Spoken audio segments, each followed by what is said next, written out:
La maison de retraite est d'abord un lieu d'hébergement et à ce titre, elle doit offrir une qualité de séjour irréprochable.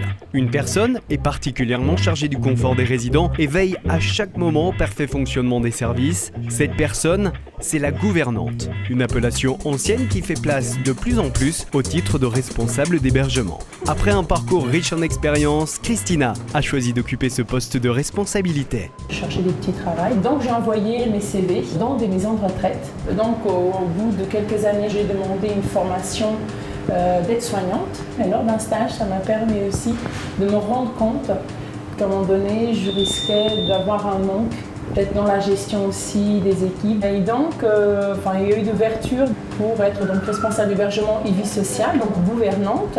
Donc une semaine sur deux, je partais donc, dans une école hôtelière où on a appris plein de choses. En tant que responsable de l'hébergement, la gouvernante s'occupe de tâches très variées. Elle gère et contrôle la bonne tenue des chambres, le bon déroulement des repas et elle organise le recrutement et le planning de ses équipes. Enfin, elle peut accueillir les résidents et leurs familles pour répondre à toutes leurs demandes. Donc on fait une formation aux équipes, la gestion d'une équipe hôtelière donc, qui consiste en 8 personnes, inclut l'agent de maintenance, gestion des stocks, donc du matériel donc, pour la restauration, donc ça veut dire la salle de restauration, la vaisselle surtout. Ensuite, dans l'hébergement, donc tout ce qui est linge, produits d'entretien.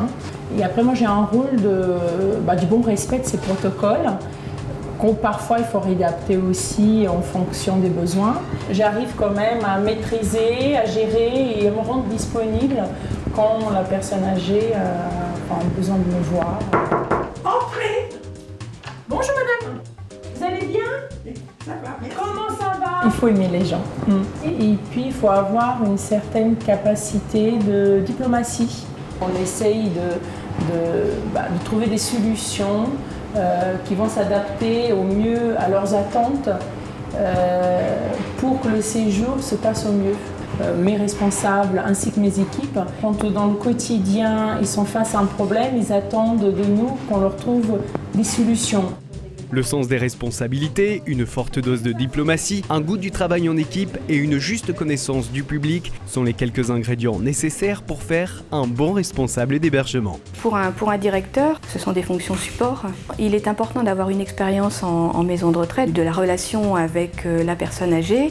Il est possible d'accéder à ce poste de différentes façons et notamment dans le cadre d'évolution interne, de continuer à se former, de façon à occuper ensuite un poste de directeur adjoint et pourquoi pas, voire à un moment donné, directeur d'établissement. Un bac technologique hôtellerie ou un BTS hôtellerie-restauration vous seront également utiles pour entrer dans cette profession. Si vous aimez organiser et manager, alors vous allez vous sentir comme un poisson dans l'eau dans cette fonction.